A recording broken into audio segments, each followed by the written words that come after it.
Hangga ako ay may insekto sa likod. Ang laki. Ang laki dito pumasok sa skin ko. Sobra talaga.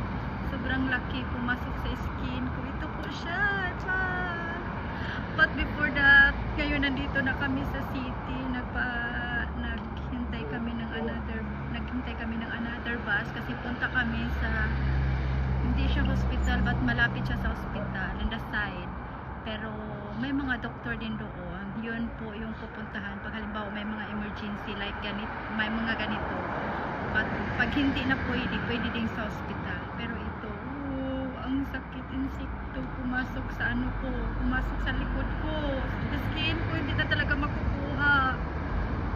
As in, ginamitan ng pinsit ng anak ko, as in, hindi talaga siya makukuha. At nabinat ko talaga siya. Akala ko kasi uod na ang pumasok na talaga sa skin ko. Pero buhay pa siya kasi yung puwit lang talaga yung nakuha niya. So ngayon tumawag na kami doon sa doktor at sabi ko papunta na talaga ako. Hindi na ako naghintay kasi dapat kasi doon tatawag ka before ka pupunta. Pero hindi na ako naghintay pa. Pumunta muna ako, sumakay na ng bus before pa ako tumawag. Sobra talaga ang sakit. Nangingilabot yung katawan ko ng dahil dito. Tingnan niyo yung anak ko. As in talaga.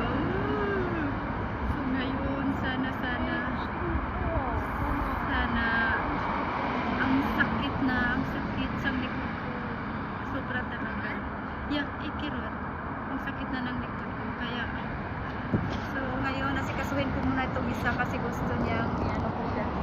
Mabuti na lang sinamahan niya ako at siya pang nagkuha sa sa likod ko, may kinuha niya yung pinsit ginanon. Kaso nga lang hindi nakuha lahat at sabi ko wag na nating anuhin, pupunta na lang tayo ng doktor. Kaya ito, pupunta na talaga kami ng doktor. Ang sakit. Alam mo yung mga nakikita ko sa mga social media na sa tainga kinuha yung insekto or sa skin. At ngayon ako na, sa akin na nangyari. Oh my God.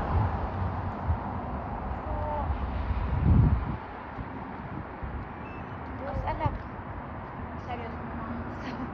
So ngayon, talagang nakakatakot. So nandito na yung bus.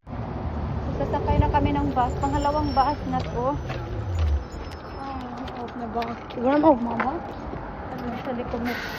So, nandun yung anak ko. Pangalawang bus na to sa sakyan namin.